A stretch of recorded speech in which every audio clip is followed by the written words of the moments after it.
Nobody who got rich from multiple streams of income. What he means is don't chase two rabbits at once because you'll end up with none. So have a core income strategy. However, as you're getting great at that, you will find opportunities to flywheel other incomes off it. It's very easy to look fake rich. Yeah.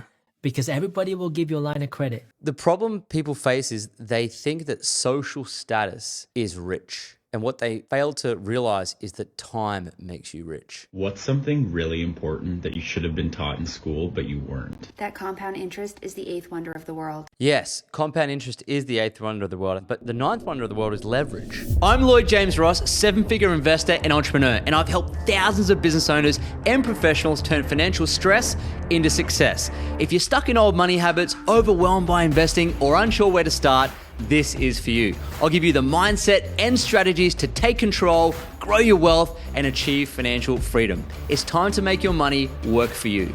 All right, now it's time to have some fun, which means I'm going to start reacting to some reels on here, and we're going to see what comes from the reels and how I react to those. So buckle up, have some fun, let's go. If you want to build wealth, you actually have to confront what you don't know about money. You have to understand where to put your money once you make it. How does it grow without you actually being the one that's putting your energy and effort into making it? There's actually three things. You have to know how to make it, how to manage it, and then how to grow it. Effort into making it grow. There are so many different ways for you to do that. There are. And most people never get rich because they never bother to actually learn how it works. Agree. If you actually want to learn They're about waiting money, for someone to start tell them, turning on do this, the do news, that. And you listen to people talk about money. At first, you're going to have no idea what they're saying. Every time they say a word that you don't. But it's like anything.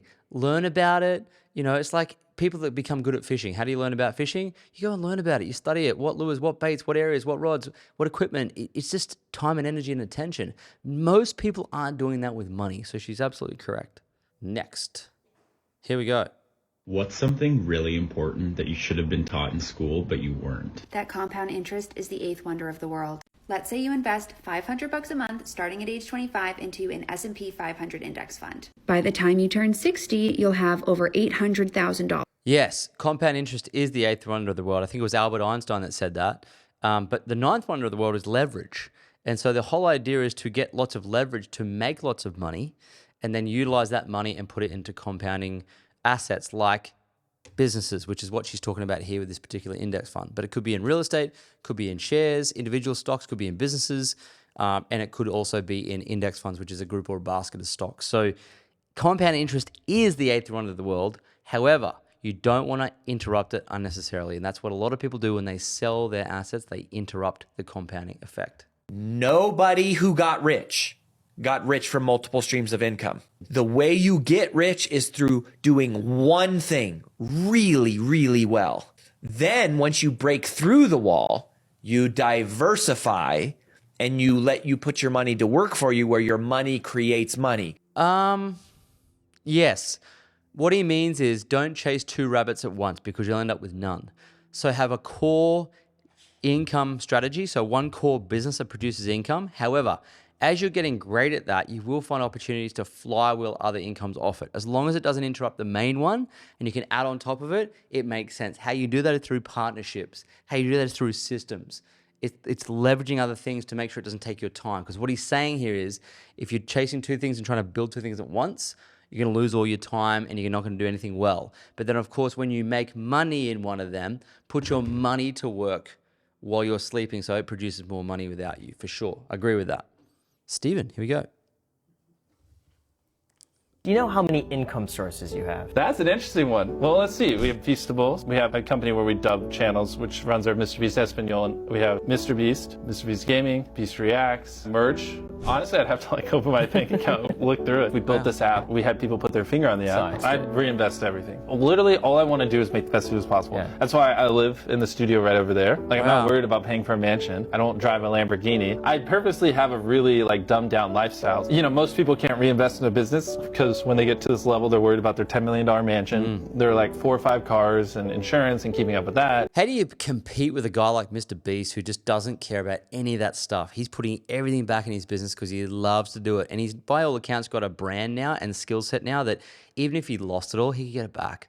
However, most people aren't Mr. Beast.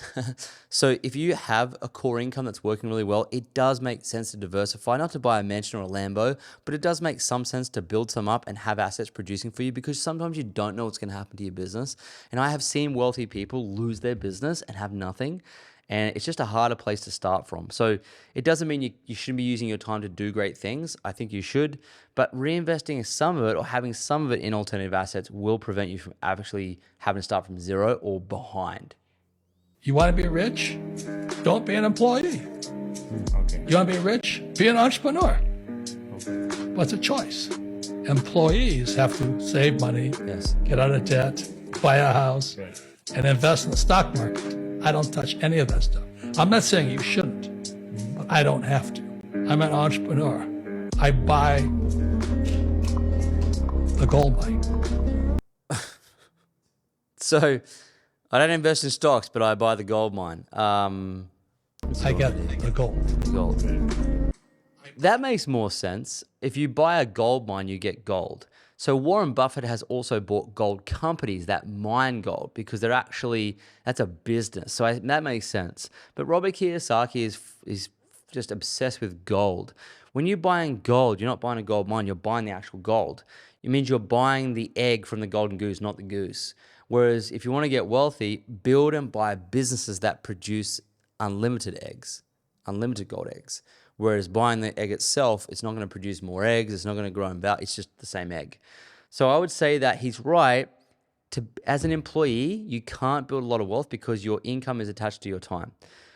You do have to save. You can't increase your income per hourly rate. So you do have to become an entrepreneur, a business owner.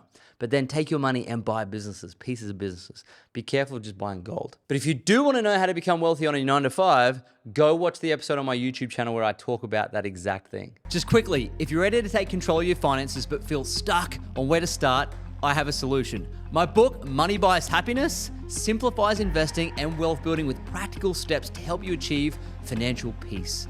Get your copy via the link in the show notes, and let's get your money working for you. Now back to the episode. Time is money. Most people don't even understand the concept. Like, what does that even mean? Rich people buy time. By buying jets. There you go.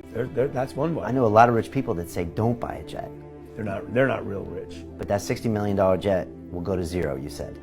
For sure. It's going to go to a yard one. Yeah, he doesn't own the jet either. And if he does, he's leasing it. I don't know anyone that would own a jet outright with cash. I'm fairly sure Grant Cardone would lease a jet. A guy I know, he leases 2 jets and he puts it into NetJets, and he utilizes it and gets money from it with NetJets, which is one of Warren Buffett's companies. So I agree.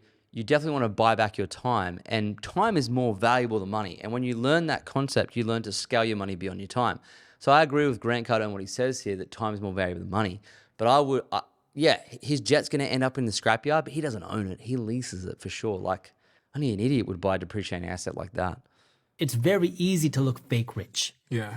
Because everybody will give you a line of credit. If I want a Gucci purse and I can't afford the Gucci, guess what? I can buy now, pay later. I can open up a credit card and buy the Gucci and look like I'm rich, when in reality, I'm just making Gucci rich. In fact, one of the richest people in the world. The problem people face is they think that social status is rich. And what they fail to realize is that time makes you rich. Wealth is where you have control of your time, what you do, who you hang out with. Whereas if you have brands that you buy to look a certain way, to buy social status, that is not, in my eyes, someone who's rich. And that's the problem. People are getting status games confused with wealth games.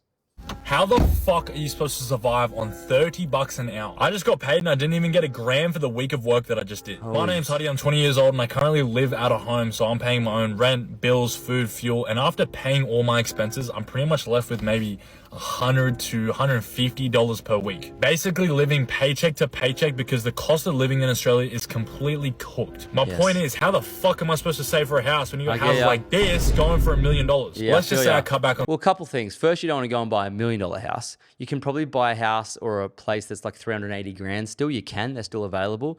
If you want to, you could buy that. However, what you may want to consider doing as a younger person is you can definitely work 2-3 jobs around the clock. You can sacrifice. You can buy $350,000. You can still get ahead.